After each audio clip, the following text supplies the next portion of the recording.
Bien, buenas tardes. Hoy día vamos a empezar con la base de la programación orientada a objetos.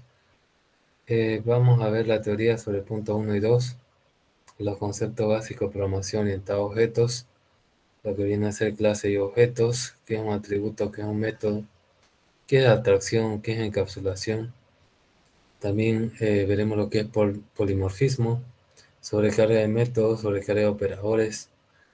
Y bueno, después se verá lo que es diagrama de clases, los conceptos, las relaciones que hay entre las diferentes, eh, entre las diferentes clases, relación de herencia, cuando es una herencia simple, cuando es una herencia múltiple, relación de asociación, relación de agregación, relación de composición, relación de dependencia y implementación de programas a partir de un diagrama de clase, como es lo que se tiene que programar. Bien, eso es lo que falta del tema 2. Entonces, ¿qué es una clase? La clase provee una forma de empaquetar datos y funcionalidad juntos. Al crear una nueva clase, se crea un nuevo tipo de objeto, permitiendo crear nuevas instancias de este tipo, ¿no? Fíjense, empaqueta datos significa que tiene variables y funcionalidad también, significa que tiene funciones en el procedimiento. Una clase viene a ser como una maqueta o una planilla para crear objetos, ¿no? Entonces los objetos son instancias de la clase. Tenemos una clase que se llama class name y tiene ahí diferentes definiciones, también 1, 2, n, ¿no? Y después para crear un objeto de la clase class name se pone x igual a class name entre paréntesis, ¿no? Así se crea un objeto de la clase class name. Los atributos, ¿qué son? Cada instancia puede tener campos adjuntos para mantener su estado. Esos campos se llaman atributos, es decir, son las variables. Y los métodos, las instancias también pueden tener sus procesos definidos por la clase para modificar su estado. Este es un programa que está dentro de la clase, se llama método. Aquí, por ejemplo, tenemos esa parte roja, viene a ser una clase. La clase se llama myClass y ahí tenemos una cadena de documentación que dice una clase simple de ejemplo. Tenemos una variable i que tiene el valor 12.345. Esa i viene a ser un atributo. Y tenemos dos métodos. El método f, que siempre se pone cuando es parte de la clase del parámetro self. Podés poner más parámetros, pero siempre sí o sí tiene que estar el self.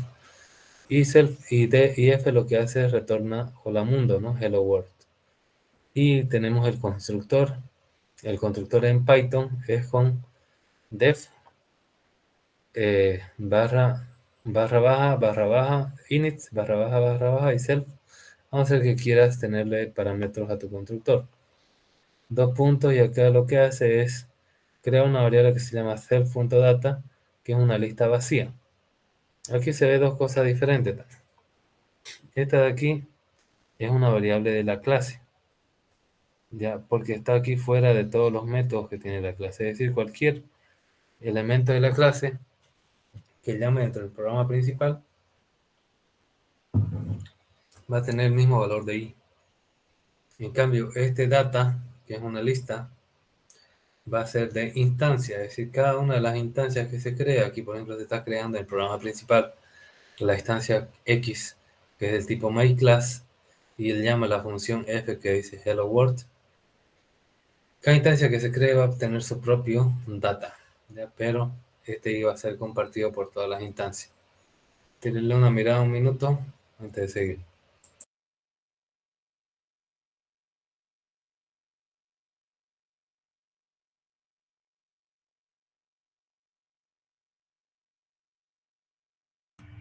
Disculpe, ingeniero, no logro entender la funcionalidad que tiene i como atributo.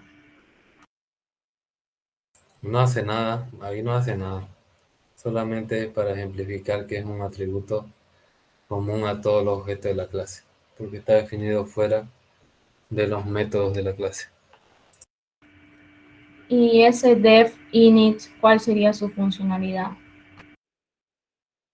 Es un constructor, ¿no? En este caso está creando una variable que se llama data, que va a ser diferente para cada objeto. porque está creado, esa data es una lista que está creado dentro de un método. Entonces no es como el i que está fuera de los métodos. Ese init es un constructor. Siempre que creamos clases hay constructores en cualquier lenguaje de programación. Entonces así se define el constructor en Python. ¿Y ese def init solo trabajaría con números enteros o cómo? ¿O hay varias clases? Lo que definas ahí lo que estás haciendo es crear una lista vacía, ¿no?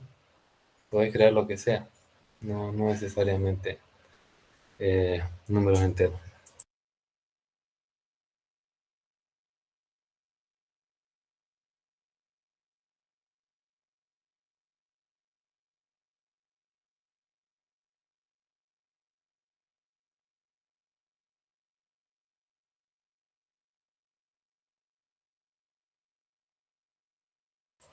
¿Sí? Entonces esto es una clase y aquí ya lo estás utilizando la clase. Aquí tenemos otra clase que se llama complejo y en su constructor recibe en una parte real y en una parte imaginaria y lo guarda a dos variables que van a ser solo del objeto R e I. R para la parte real e I para la parte imaginaria. Entonces acá cuando se llama el programa principal, fíjense que antes se creaba así nomás, ¿no? Entre paréntesis porque el constructor solo tenía el self. En cambio acá tiene dos parámetros y esos dos parámetros son este 3.0 y este menos 4.5. Y de ahí si lo imprime, le va a dar los resultados que le está pasando de R y de I para lo que viene a ser la clase complejo.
Bien, aquí tenemos objeto de instancia accediendo a atributos. Por ejemplo, x.counter igual a 1. Estamos definiendo el contador de la variable x, que es un objeto, su atributo counter en 1. Y decimos mientras x counter sea menor a 10, lo que se va a hacer se va a multiplicar por 2 y se va a imprimir. Y después se va a borrar. Otros métodos, accediendo a los métodos, en vez de x.f de x, se hace lo siguiente. En Python se le puede a una variable, se le puede asignar una función, ¿no? Esto es raro, digamos, para otros lenguajes de programación y normalmente no se utiliza porque confunde un poco, pero se puede hacer esto. Por ejemplo, f es una función de la clase que es objeto x, y acá se le asigna como si fuera una asignación de variable y después de while true hace un print de x de f, que lo que hacía era imprimir hello world, ¿no? Entonces se puede hacer esto también, ¿no? Y como solo tiene el self, en definición se pone parámetro vacío. Bien. Aquí tenemos lo que decía antes, ¿no? Variables que son de clase y de instancia. En general las variables de instancia son únicos para cada instancia y las variables de clase son atributos y métodos compartidos para todas las instancias de la clase. Por ejemplo, acá tenemos el tipo canino, es una variable de clase compartida por todas las instancias. En cambio, dentro del init, dentro de un método, tenemos el name, ¿no? Un cell.name, que recibe este parámetro name, que se llama igual por coincidencia. Este name es una variable de instancia única para cada instancia. Por ejemplo, en los constructores de esta clase dog, de la clase perro, a D se le pasa Fido y a S le pasa Body. Y si yo hago D.kind, me va a decir canine, y D.kind también me va a decir canine. Y son, para todas las instancias son lo mismo. En cambio, si yo digo D.name, como D se definió como Fido, entonces me va a decir Fido, y D.name me va a salir Body, ¿no? Porque es única.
Bien, entonces ahí tenemos lo que son variables de clase, están fuera de los métodos y los variables de instancia son únicos para cada instancia y están dentro de un método.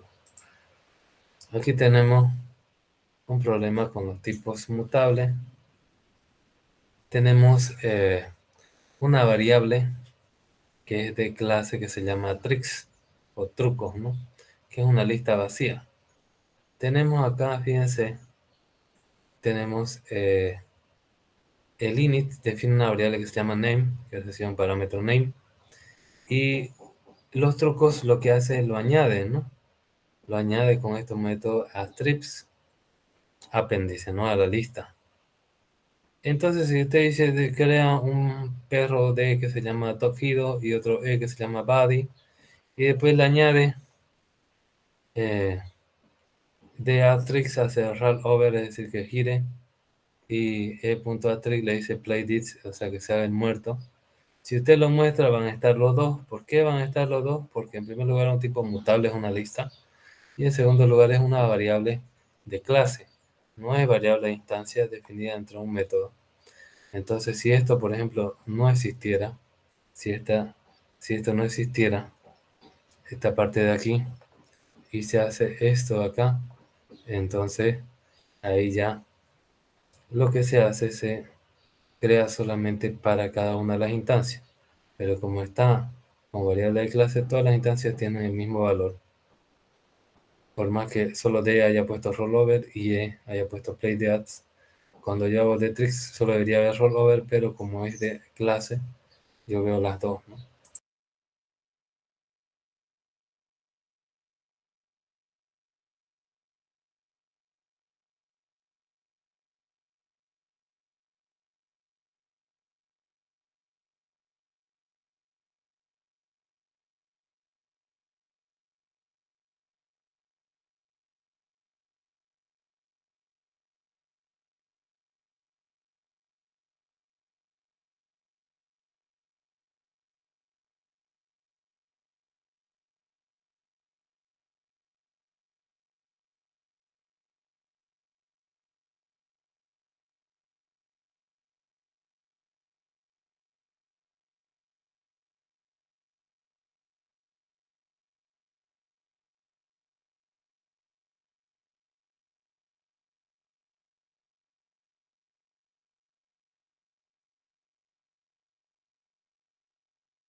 Bien, el diseño correcto de esta clase sería utilizando una variable instancia y que acá viene a ser el constructor.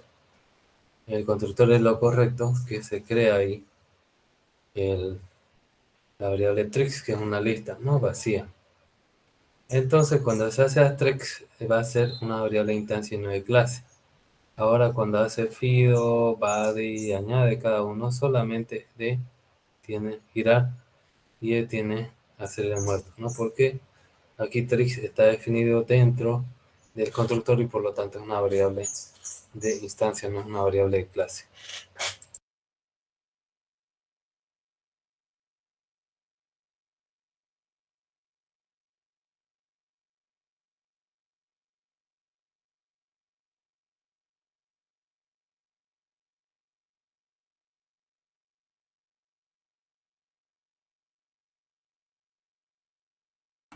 Ingeniero, entonces es como si creara una lista para cada dato que se introduzca a la clase doc.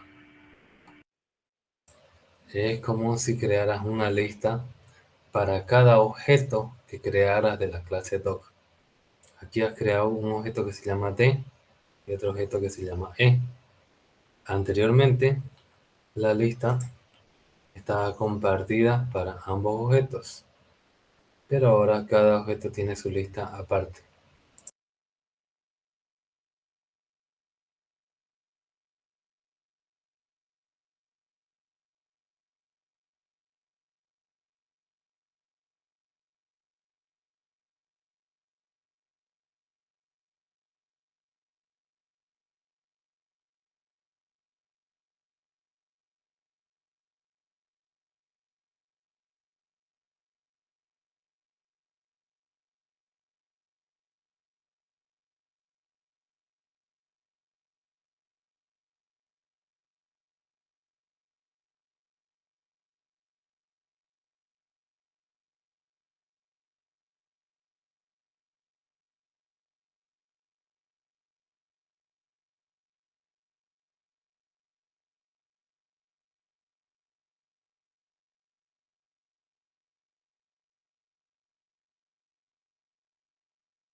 Bien, continuamos.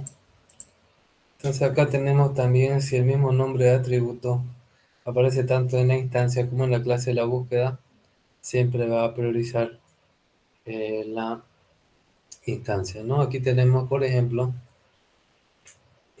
una clase que se llama warehouse, que tiene dos variables de instancia, de clases, ¿no? Purpose, que se llama storage, y región west, ¿no? Región este, y propósito es almacenamiento. Entonces creo un objeto, una variable de la clase warehouse, y yo lo que imprimo es su propósito y su región, y storage west. Y si yo lo que quiero es otra variable, otro objeto de la clase warehouse, y yo le asigno a eso la región est. Cuando yo lo imprimo, ha cambiado, ¿no? Ha cambiado esa variable a est. ¿Ya? O sea, siempre va a priorizar la instancia sobre la clase si es que hay modificaciones.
Entonces, ingeniero, los atributos de una clase se le puede cambiar su valor por teclado, ¿no? No siempre va a ser el mismo.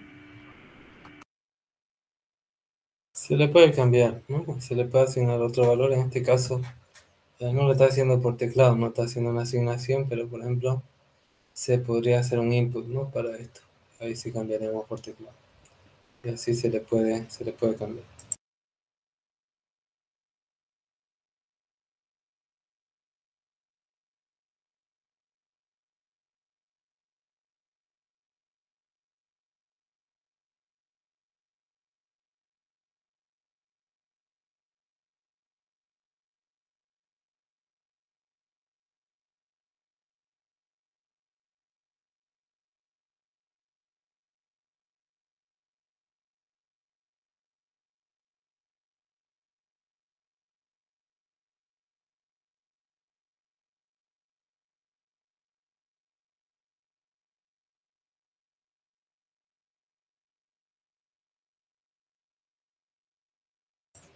Bien, continuaremos.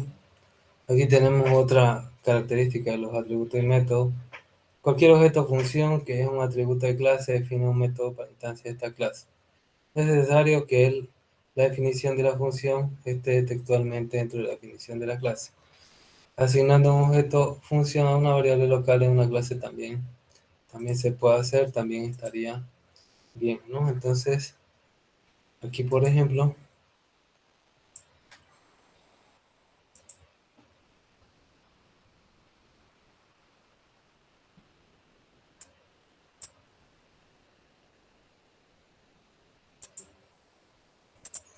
lo que se hace, tenemos una función que se llama f1, que recibe, que va a ser de clase y recibe xy, y devuelve el mínimo entre x y x más y. Entonces siempre va a ser x en el caso de que y sea negativo, ahí va a ser esta resta, ¿no? La suma se va a volver una recta. La clase C lo que hace, fíjense, se crea como si tuviera dentro de sí una función que se llama f. Es como si yo hiciera def f, self xy y todo este código a esta función f1 que está afuera. Tengo otra función que se llama g, que no recibe ningún parámetro y devuelve un hola mundo. Y acá se hace h igual a g. Y ahora f, que está definido fuera, g y h, que es su copia de g, son atributos de la clase C que hacen referencia a objeto o función, consecuentemente son todos métodos de instancias de C. H siendo exactamente equivalente a G. Esta práctica normalmente solo sirve para confundir al que lee el programa.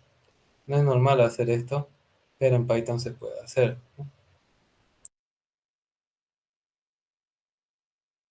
Lo normal sería entonces crear la clase, perdón, el subproceso de F1 adentro de la clase C, ¿no? Exactamente lo normal es que se cree def f y con este código de f1, ¿no? Si queremos llamarle f1 igual dentro de C.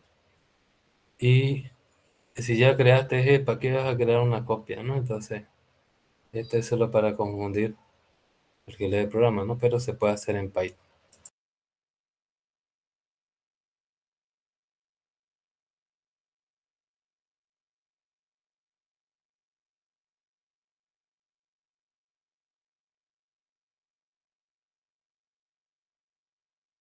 Bien, continuamos. Aquí tenemos también que los métodos pueden llamar a otros métodos de la instancia usando el atributo self. Tenemos una clase que se llama back o bolso, y lo que hace tiene, por ejemplo, el constructor un atributo que se llama data, que es una lista, y tiene un método que se llama add, que lo que hace es utiliza ese mismo data y le añade el parámetro que recibe de x. Para poder utilizarlo, tiene que anteponer el argumento self, que significa yo mismo, ¿no? Y por ejemplo, si quiero añadir dos veces, ¿qué hace? Añade, llama al método añadir dos veces, ¿no? Como una máscara funciona este procedimiento.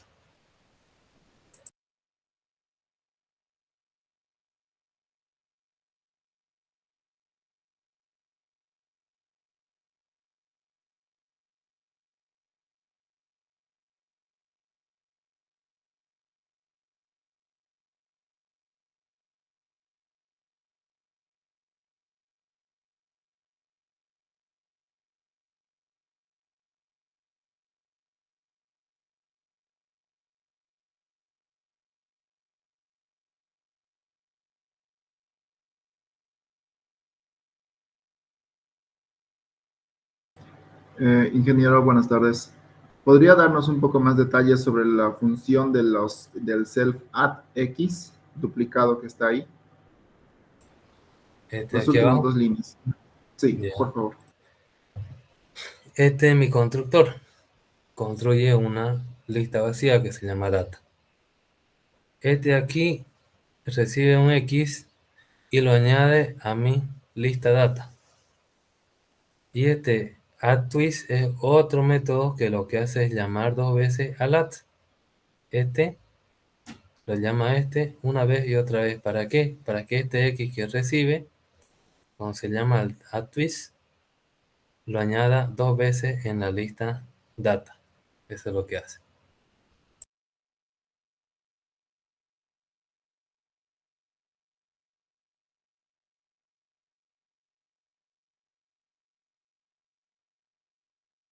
Es como si estuviera añadiendo el mismo valor introducido 3 veces a la lista, ¿no?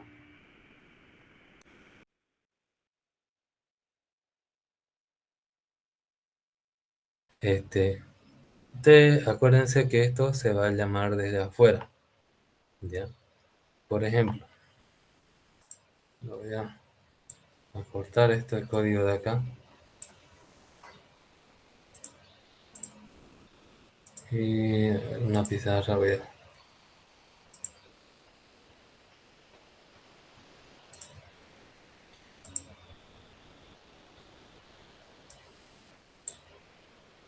Bien, tengo ese código.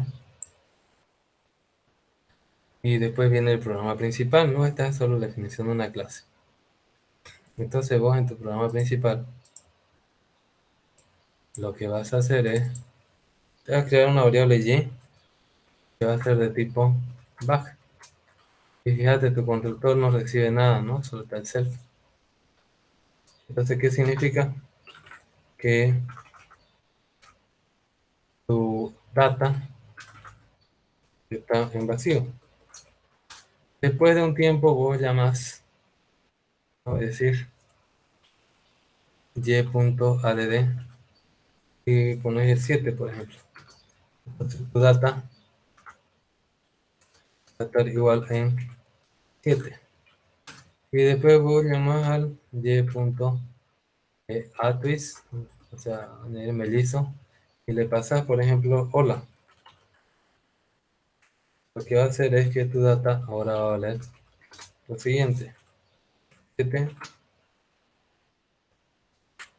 hola una vez, hola otra vez.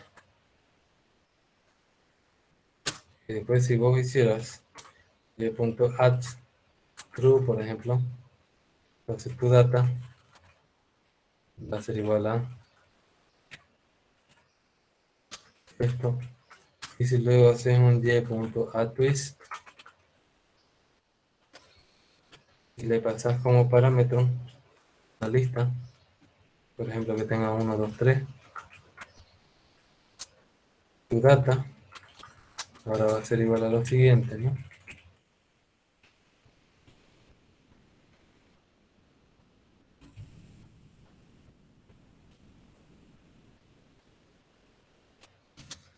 Como es el twist, lo añade dos veces. Eso sería.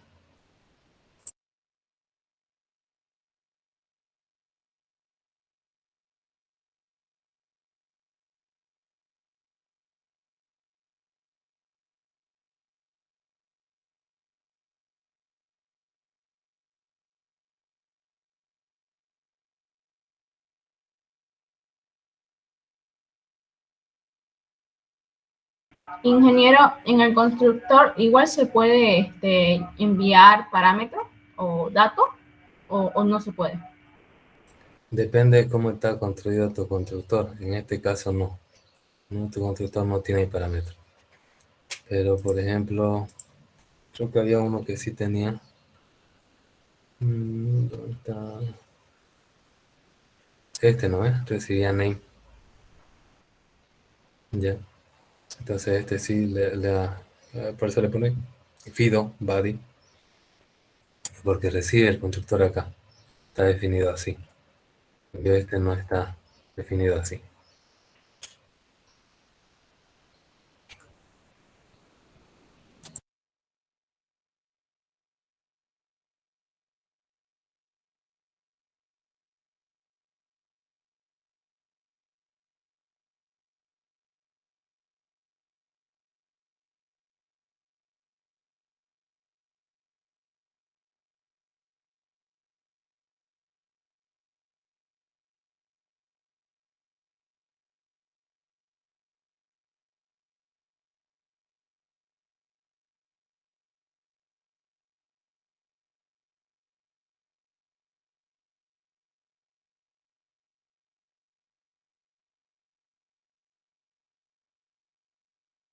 Bien, entonces se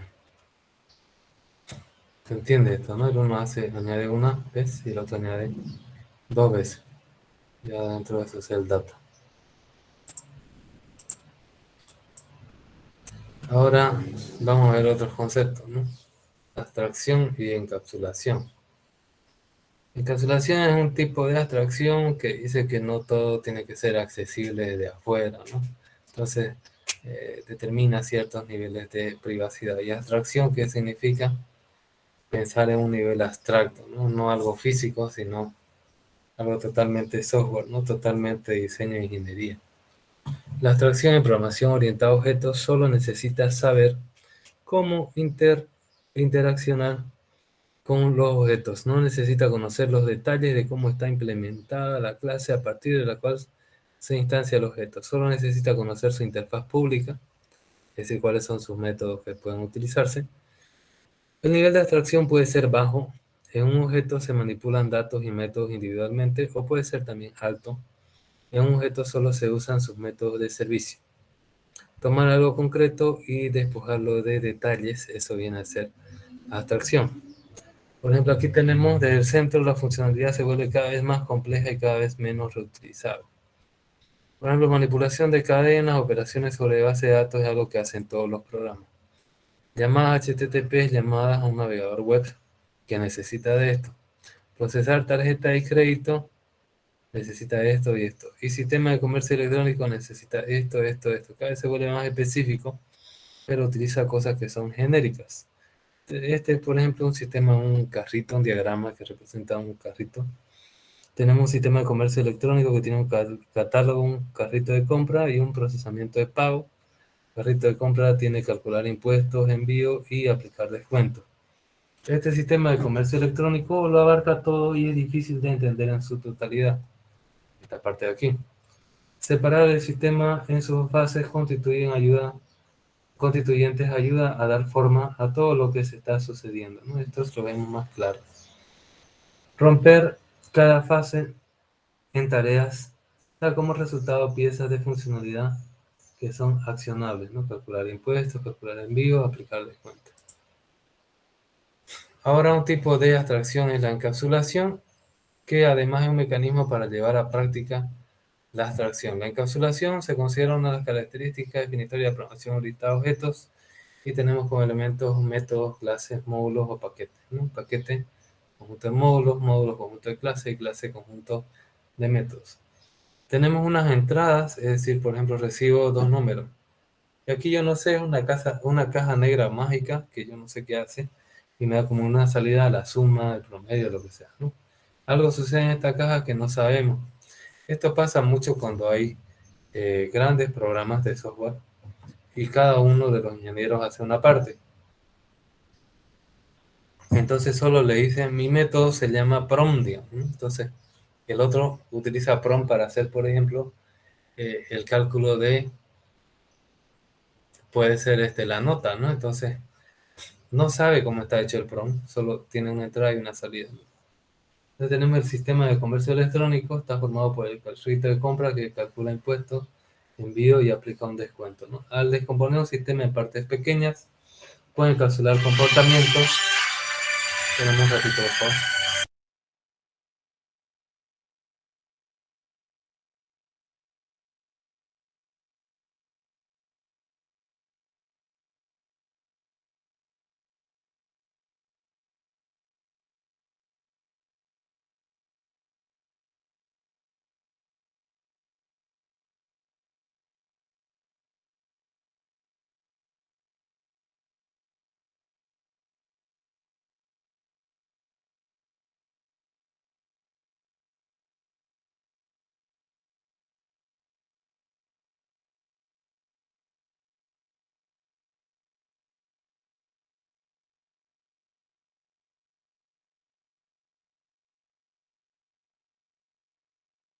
Bien, entonces es bueno descomponer, ¿no? El sistema en partes pequeñas para encapsular el comportamiento y datos en partes aisladas. El encapsulamiento lo alienta a reducir la tarea de cualquier parte del código, lo que ayuda a evitar dependencias complicadas. Por ejemplo, cuando veamos la parte, ¿no? de IoT, van a ver ustedes que hay librerías, ¿no? Librerías de Google, librerías de Jihad, que por ejemplo se puede ya reutilizar ciertas funciones que están en internet. Entonces ustedes pueden ver, crear rápidamente un lector web desde Raspberry Pi, y de ahí pueden acceder a una librería que se llama Adafruit, por ejemplo, que está en Python, y ahí lee, por ejemplo, tiene un sensor de temperatura, entonces lo lee, ¿no? Y ahí funciona. Y ustedes no saben, ¿no?, cómo está hecho eso, de que de su Raspberry Pi que está conectado al sensor de temperatura llegue a internet, ¿no? Solamente utilizan la librería, ¿no? Está descompuesta en parte. Continuando, ¿no? Cuando una clase existe o se define, se crean objetos a partir de ella y se usan dichos objetos llamando los métodos necesarios, es decir, crea objetos para usar los servicios que nos proporciona la clase a través de su método. No necesita saber cómo trabaja el objeto, ni saber las variables que usa, ni el código que contiene. El objeto es una caja negra, tiene un modelo cliente-servidor, es decir, el objeto es un servidor que proporciona servicio a los clientes que lo solicitan. La encapsulación describe el hecho de que los objetos se usan como cajas negras. Así, un objeto encapsula datos y métodos que están dentro del objeto. Entonces, todo el código se ve como una caja negra que solamente nos da ciertas entradas y salidas, ¿no? La interfaz pública de la clase es el conjunto de métodos de servicio, se llama, es decir, los métodos que nosotros conocemos de otro programador. No conocemos todos sus métodos que ha hecho internamente, solo los métodos de servicio, que sirve para que los objetos de una clase proporcionen su servicio. Estos servicios son los que pueden ser llamados por un cliente. Tenemos los métodos de soporte, son métodos adicionales, son objetos que no definen un servicio utilizable por un cliente, pero que ayudan a otros métodos en sus tareas. La encapsulación es un mecanismo de control. El estado, el conjunto de propiedades, atributos, datos de un objeto solo debe ser modificado por los métodos del propio objeto. Acá en la encapsulación hay una cierta privacidad de atributos y métodos. Normalmente van a ser públicos en Python. Tenemos de forma privada si es que por convención los programadores le ponen un guión antes del nombre de atributo método. Sin embargo, esto no va a ser válido para el intérprete. Y tenemos renombramientos que son con doble guión. Para forzar a tener datos privados se debe usar el doble guión antes del nombre del atributo o método. En este caso, el intérprete te dirá que no existe tal atributo o método y se deberá acceder desde otro método que sea público, ¿no? Entonces, eso es lo que se hace si quisiéramos algún método en nuestra clase que sea de soporte y que no sea un método de servicio, ¿no?, accesible por otras clases. La técnica de encapsulación es conocida como ocultación de datos. Le permite que los atributos de un objeto puedan ocultarse superficialmente para que no sean accedidos desde fuera de la definición de una clase. Para ello es necesario nombrar los atributos con un prefijo de doble subrayado y el atributo, ¿no? Aquí tenemos un ejemplo de encapsulación. Fíjense, tenemos la clase de factura que tiene un atributo que se llama tasa, que tiene de valor 19 y es privado, fíjense, ¿no? Tenemos el constructor que recibe unidad y precio y lo guarda en sus propias variables. ¿Y cuál va a ser otro método por pagar? Saca el total que va a ser unidad por precio y le saca una tasa de factura, ¿no?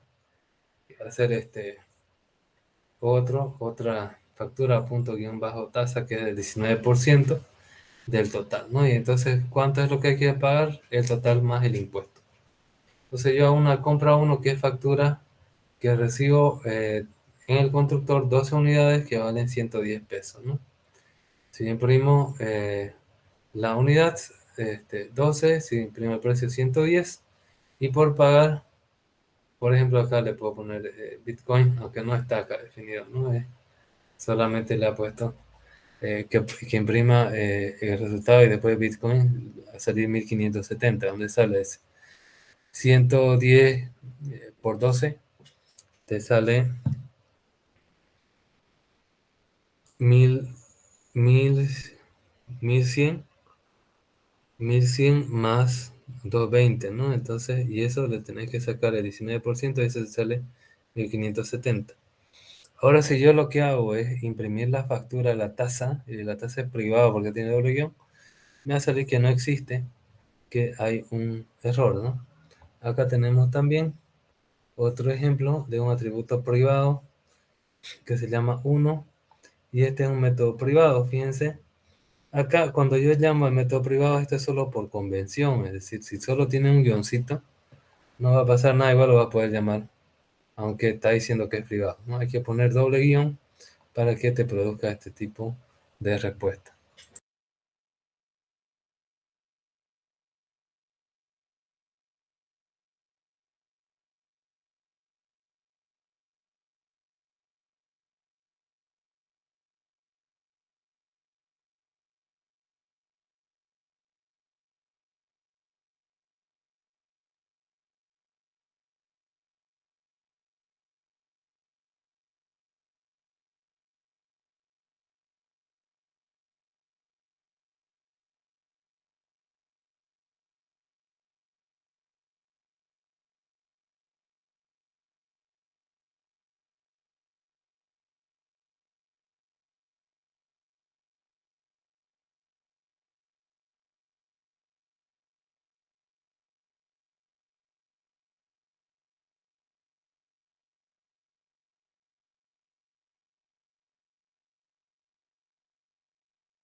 Ingeniero, ahí en la clase que se llama mi clase, cuando dice que se muestre mi objeto punto atributo privado, ¿se mostraría hola mundo o es como ahí está puesto? Sí, se muestra hola mundo.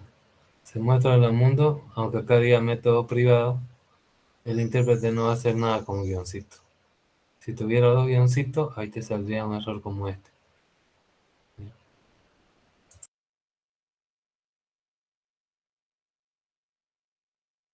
Pero si no hay mucha diferencia poniéndole, digamos, con un guión, ¿cuál sería su funcionalidad, digamos? Por eso su funcionalidad, por ejemplo, aquí está tu clase factura. Tu clase factura acaba aquí. Y esta tasa con doble guión solo puede ser utilizado dentro de esta clase factura. Fíjate aquí, aquí lo usa. Acá cuando está, este ya es tu programa principal, está fuera de la clase factura. Y aquí cuando querés llamarlo, te sale el error. Solo puede ser utilizado un atributo o un método privado dentro de la clase donde está definido. Acá este simula ser privado, pero como tiene solo un guión, se puede llamar desde el programa principal. Si tuviera dos guiones y acá lo llama, le saldría este error.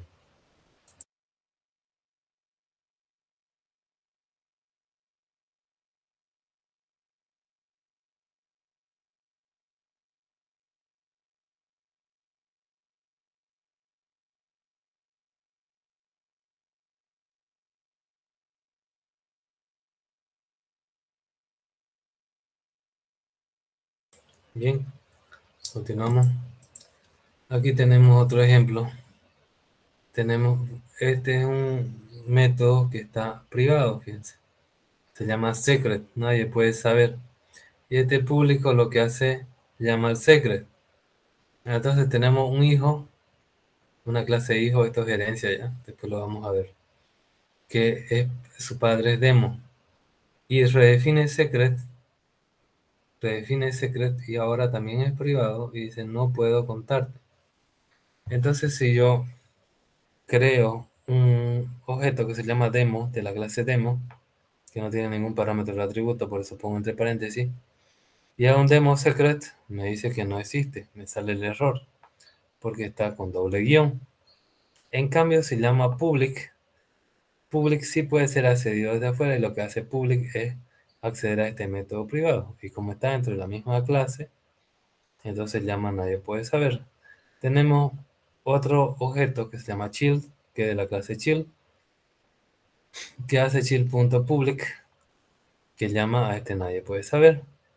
Si llamara child a secret, también daría error, ¿no? Acá dice dir de demo, tiene demo secret y tiene public también, ¿no? Este acá. Tiene una mirada a ese código.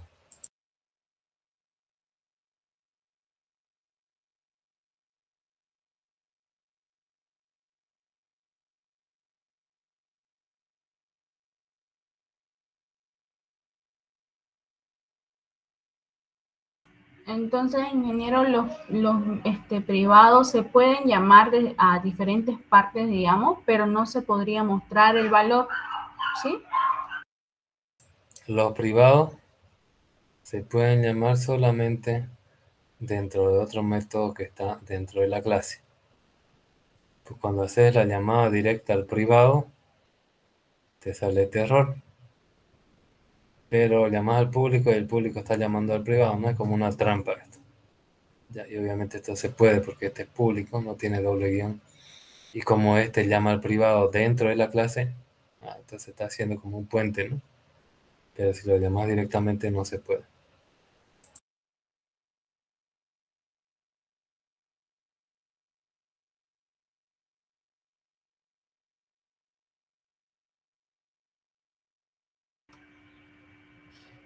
Pero no se podría llamar, digamos, desde otra clase, un método privado.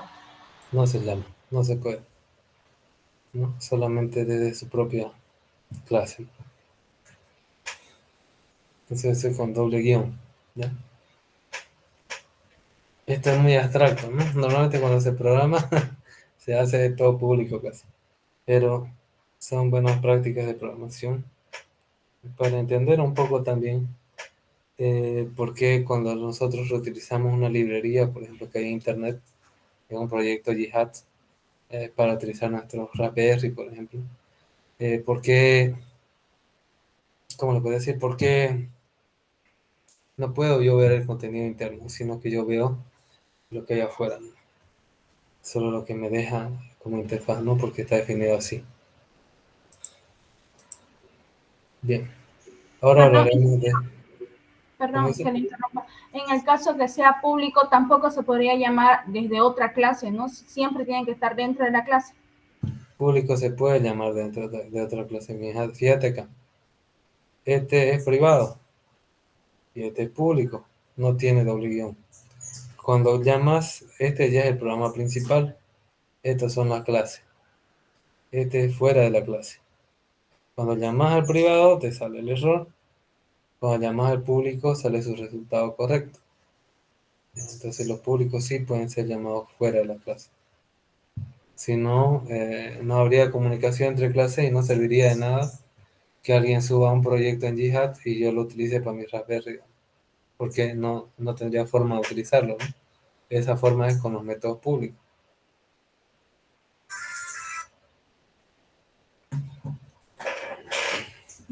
Aquí, por ejemplo, lo está llamando fuera de la clase al método público y sí funciona. Aquí lo llama fuera de la clase el método privado que se llama secret y no funciona. Bien, vamos a hablar de otra cosa que son los polimorfismos. Esto es algo que tampoco un programador como ustedes utiliza mucho, pero es interesante. Por ejemplo, si vos tuvieras una placa Arduino Leonardo, Arduino Uno, Arduino Nano, Mega, etcétera, podrías crear un método que se llama igual, pero dependiendo de la placa se comporte diferente. Ese es el polimorfismo, ¿no? Una técnica de la programación orientada a objetos que significa la capacidad de tomar más de una forma. Una operación puede representar diferentes comportamientos y diferentes instancias. El comportamiento depende del tipo de datos utilizado en la operación. El polimorfismo es ampliamente utilizado en la aplicación de herencia. El polimorfismo puede ser sobrecarga de métodos y también sobrecarga de operadores. Lo normal que vamos a utilizar es sobrecarga de métodos. Por ejemplo, vamos a tener un método que se llama leer sensor y va a estar definido 4 veces. Si es que el sensor es de un tipo de placa, otro tipo de placa, otro tipo de placa, va a leer diferente, ¿no? Otro código va a utilizar. Estoy dando un ejemplo, ¿no? Que se puede aplicar a la electrónica. Ya, entonces, ¿para qué se hace eso? Para crear otro programa principal que llame con un solo nombre y cuando se llame internamente ese método polimórfico diga, soy este tipo de placa, entonces voy a hacer tal tipo de operación. Esa es sobrecarga de métodos. Sobrecarga de operadores son la suma, la resta, mayor, menor. Eso también se puede utilizar para otro tipo de objetos que nosotros creemos. No es muy utilizado en programación esto, pero se puede hacer. ¿No? Empresas bastante avanzadas de programación como Facebook o Amazon, etcétera, hacen ese tipo de sobrecarga de operadores para que no se entienda el código, ¿no?, que se está utilizando.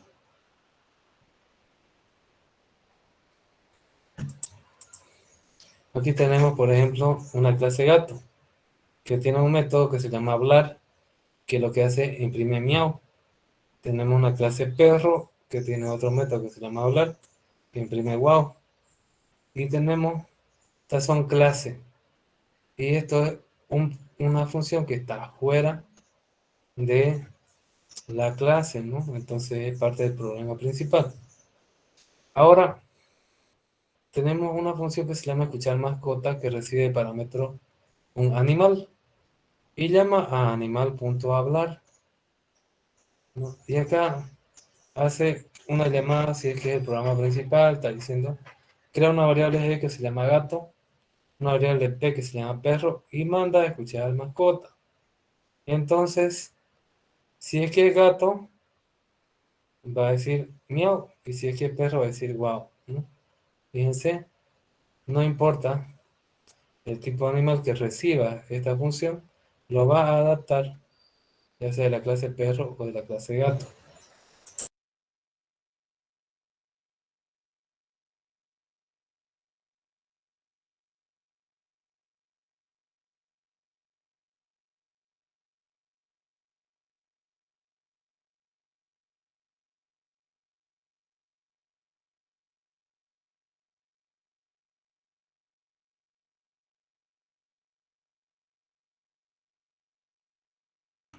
Disculpe, ingeniero, ¿será que podría explicar con un poquito más en detalle ahí donde está la condición del if?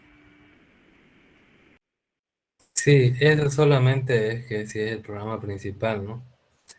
Eh, Esto no se pone nunca, la verdad. Pero acá lo que está diciendo es que sí, es el programa principal, entonces haga este código. No afecta en nada, esto podría no existir, pero está acá por si acaso ustedes lo encontraran. No es para... Normalmente el programa principal se lo pone a continuación nomás, pero si encuentra esto, lo que está haciendo el programador es definiendo bien dónde empieza el programa principal, que ya utiliza todos los métodos que tenga o todas las clases que tenga arriba, ¿no?, del código.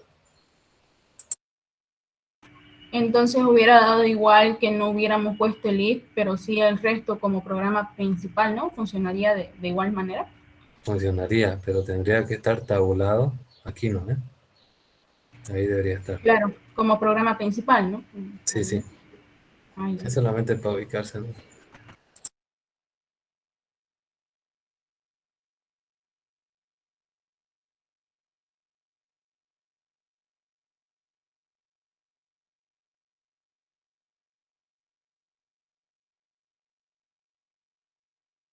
Bien, continuaremos. También se hace sobrecarga de métodos, es también conocida como overwriting methods. Le permite sustituir un método proveniente de la clase base en la clase derivada para definir un método con la misma forma, es decir, el mismo nombre del método, mismo número de parámetros, como está en la clase base, ¿no? Acá tenemos una clase A que deriva de la clase object. La object es la clase donde derivan todas las clases, si no le pone nada a uno, como este, igual va a derivar de object por si acaso. Y acá tiene su constructor que imprime un menos A y después llama al constructor de la clase padre y imprime un más A, ¿no? Ahora tenemos la clase B deriva de la clase A y en su constructor lo que imprime es menos A y más, perdón, menos B y más B. Y luego tenemos la clase C que deriva de B y que solo imprime C. Entonces yo creo un objeto A que tiene la clase A, que lo que va a hacer va a imprimir menos A y más A. ¿Qué es lo que va a hacer? Y acá tiene, ¿no?, el init de su padre, que viene a ser object, que no va a hacer nada. Después cuando yo cree un objeto que se llame B, lo que va a hacer va a imprimir menos B, y después va a venir a la línea de su padre, que es A, y va a imprimir menos A, nada, más A, y después va a imprimir más B. Entonces aquí se va a imprimir menos A, mm, perdón, menos B, menos A, más B. Y después cuando acá se cree C, como C no,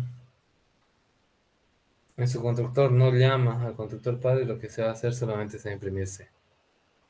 Aquí tenemos la clase persona, que tiene una cédula, que es una variable de instancia, que tiene este número. Y tiene otro método que se llama mensaje, que dice mensaje de la clase persona. Después hay otra clase obrero que deriva de persona, que tiene otro atributo, aparte de cédula, tiene especialista, que está en 1, y imprime mensaje de la clase obrero. Entonces, cuando se crea el obrero y usted llama a mensaje, solamente va a imprimir mensaje de la clase obrero porque está sobreescribiendo el método de la clase padre. ¿Ya? Entonces, tenemos esa sobrecarga de métodos, ¿no?, que hay en herencia. Después vamos a ver más a detalle lo que es herencia.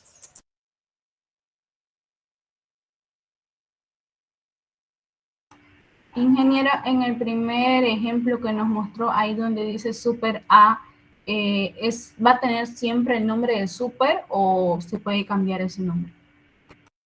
Ya, super significa, se utiliza cuando queremos llamar a métodos de mi clase padre, ¿no? De este que está entre paréntesis cuando creo la clase. Se pone super, entre paréntesis, el nombre de mi clase, coma, self, punto, y el método que yo quiero llamar. En este caso estoy llamando al constructor de object. Aquí estoy llamando al constructor de A. Y aquí no llama a su padre para nada, ¿no?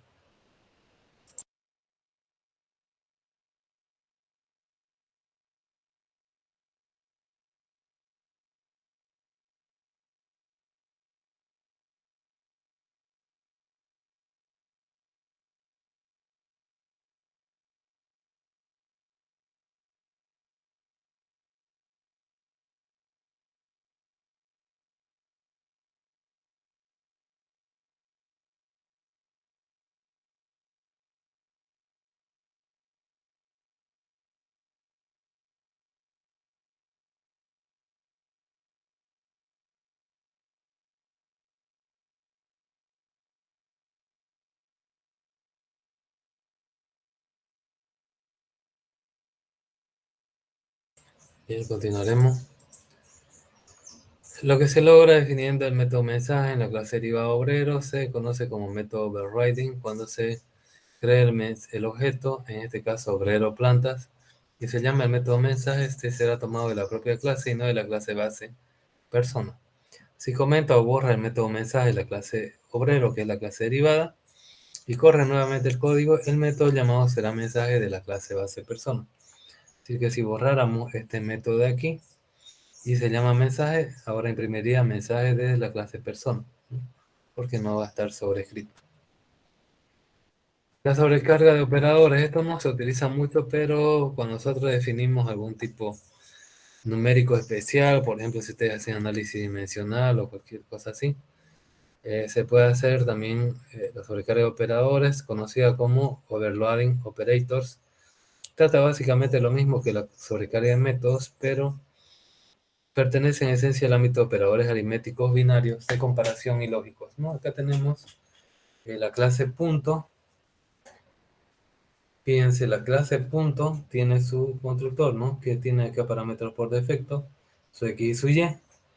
Y acá la clase punto redefine al operador suma, que se escribe así también como el init, _at, es la suma, y recibe otro punto.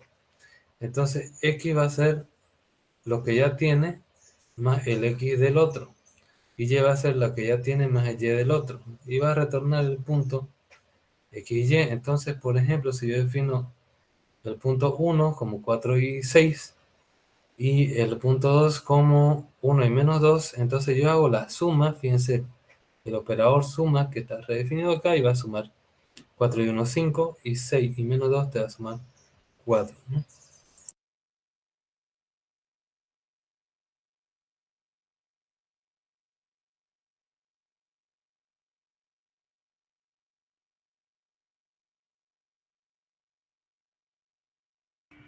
Disculpe, ingeniero, ¿será que puede explicar de nuevo el init y el at? No entiendo sus diferencias o cómo se los utiliza. Tirar una mirada, ya está muy diferente.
Bien, así rápidamente el constructor nada más que recibe dos parámetros y se lo asigna, ¿no?, a su variable, y tienen valores por defecto, ¿no? Si no le pasa nada, le va a asignar 0.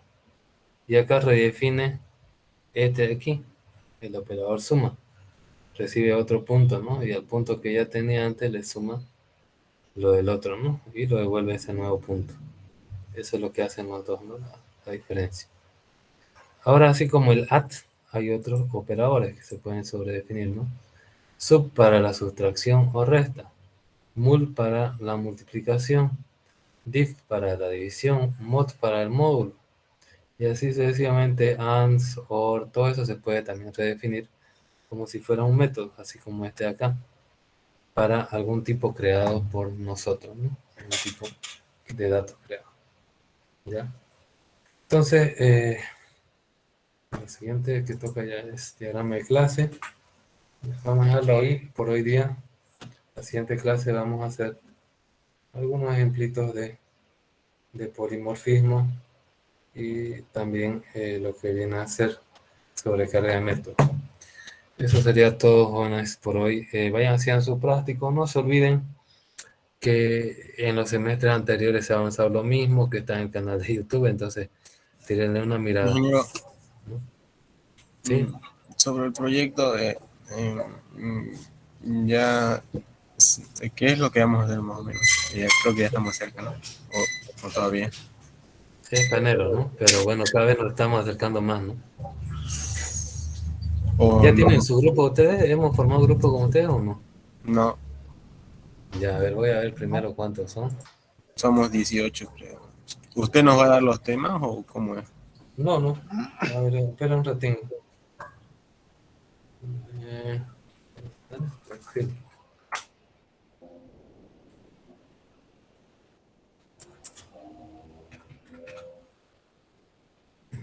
Voy a ver cuántos son primero, porque no vienen todos, ¿no? Eso tengan cuidado también, no vayan a meter a su grupo gente que no viene. ¿Ves? Son 20 de ustedes. Yo ni sabía que eran tantos. Son 20. Entonces vamos a hacer Vamos a hacer grupo de 4 personas, pero voy a hacer una clasificación, ¿no? Ustedes también vayan viendo, ¿no? Cuáles son los que vienen menos a clase. Entonces eso aparte, ¿no? Un poco. Y vamos a... Cada uno tiene que hacer un proyecto que sea útil, ¿no? Desde el punto de vista electrónico. Por ejemplo, lo que siempre hacen es la casa domótica, ¿no? Me anda repitiendo. Ya. Eh, entonces, lo que hacen es, por ejemplo, que apretan un botón y enciendan un poquito. También hay otros que hacen es con el celular que conduzca un autito. Son proyectos básicos que utilizan un Raspberry Pi y hardware de diferentes tipos, ¿no? Sensores, actuadores, y todo está programado en Python. Y lo que se hace es eh, alguna aplicación, ¿no? Pueden hacer un micro, por ejemplo, ¿no? Si quieren que reconozca paradas o reconozca semáforos, lo que el grupo quiera, ¿no? Pueden hacer, no sé si tan posible que será, no, nunca se me ha ocurrido, pero algo relacionado con cocina, no sé si se puede hacer, digamos, ¿no? Con los Raspberry, ¿no? Entonces, lo define el grupo, ¿no? Ingeniero, disculpe que le pregunte esto, pero ¿sabe dónde se puede comprar? Porque yo, bueno, he ido recientemente al laboratorio y el BlackBerry no lo prestan. No lo prestan nunca ni en el laboratorio. No, igual investigué con otros grupos y me dijeron de que no, nunca los prestaban porque eran delicados, eran aparatos delicados y eran demasiado caros. Entonces que los freguen ya pues perjudicaba al laboratorio de la universidad, digamos. Entonces esos aparatos caros y delicados no los prestaban. Es muy raro, la verdad, porque, por ejemplo, la universidad cuando tiene un laboratorio, normalmente sí te presta para que interactúes ahí y vas haciendo de a poco tu proyecto, ¿no? A veces vas otro día y te lo has borrado y tenés que volver a cargar tu código. Es un poco difícil, ¿no? Pero se puede, es lo normal. Y de hecho, si es que no le prestaron, hasta se tendrían que hacer un reclamo, ¿no? Al jefe de carrera. No te prestan para llevártelo a tu casa, eso sí que no. Pero puede hacer de a poco. De todas formas, ¿dónde se compra? Tenés dos opciones, ¿no? Si querés uno nuevo, te vas a la charca. También me acuerdo del semestre pasado, le pasé una página web que vendían barato a los compañeros. No me acuerdo ya ahorita. Y en la Algo así. charca, pero te encontrás, digamos, Raspberry de todo precio. ¿Cuánto Más o está más menos o están menos? los 600 pesos, más o menos, ¿no? Ese es su costo, ya por si Bien. acaso. Ahora, vos tenés compañeros, por ejemplo, el semestre anterior no hicieron proyecto porque yo me enfermé de COVID, pero los 2 semestres anteriores sí hicieron proyecto. ¿Ya? Y entonces puedes preguntarle que te lo revendan, pues, ¿no? Esos compañeros que están ahorita 2 semestres más arriba que vos, ¿no? 3 semestres. Y te lo van a vender más barato, supongo. ¿No tiene unos contactos de ellos? Uy, No, los tengo, pues yo cuando acabe el semestre los borro a todingo, ¿no? Entonces, no los tengo, la verdad. Sería, no sé, pues con Teo o con cualquiera del centro interno, ¿no? Que te contacte.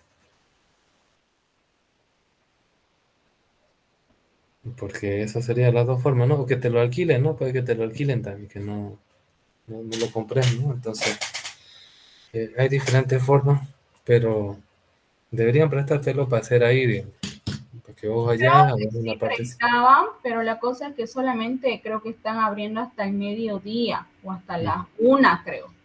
Claro, Entonces, un horario poco difícil, digamos, para ir. claro, pero es lo que hay, ¿no? Ahorita con esta situación. En el Ya, PI abren entonces, hasta las 3 de la tarde. claro. Entonces, es complicado, ¿no? Hacerlo ahí sin su propio aparato. Yo me compraría, ¿no? Si fuera ustedes, pues, y le sacaría todo el jugo. Aunque hay que tener cuidado porque se frea, ¿no? Yo tengo dos, uno no sirve y el otro sí sirve. Se me dañó, ¿no? Por un golpecito y no es tan barato, ¿no? Entonces, normalmente te prestan para que hagas ahí. Vos vas con tu computadora y vas creando tu código de a poquito, ¿no? Para interactuar con tus componentes. Lo grabas en backup, haces en tu computadora porque puedes volver al otro día y vino otro y utilizó el mismo aparatito y te lo borró, ¿no? Lo que tenías. Entonces, tienes que volver a acordar tu código donde estaba y continuar, ¿no? Así funciona normalmente cuando es en laboratorio, ¿no? Entonces, eso es lo que se tiene que hacer. Primero se tienen que armar los grupos. Vayan ustedes viendo quiénes vienen más a clase y entre ellos, ¿no? Ármense.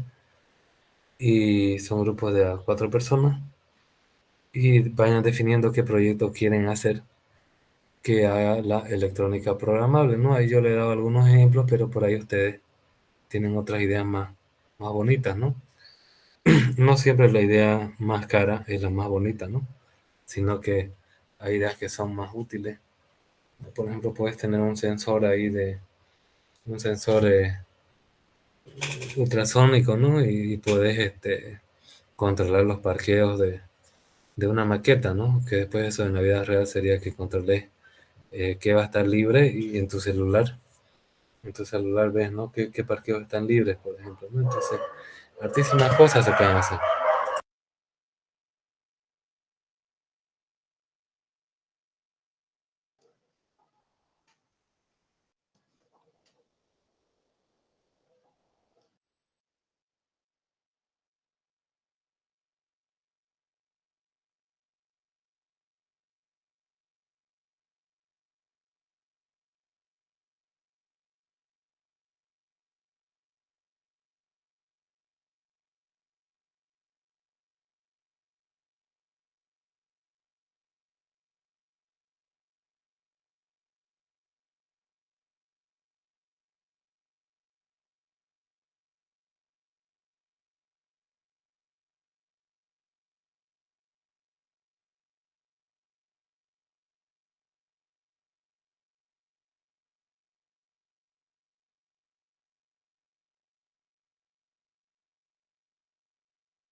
Bien, bueno, eso sería todo por hoy. Vayan armando su grupo, vayan pensando en un proyecto y ya la siguiente semana se les va a pedir más o menos qué es lo que quieren hacer. Nos vemos el día martes. Hasta luego. Hasta luego, ingeniero. Hasta luego, ingeniero. Hasta luego, Inge. Goodbye.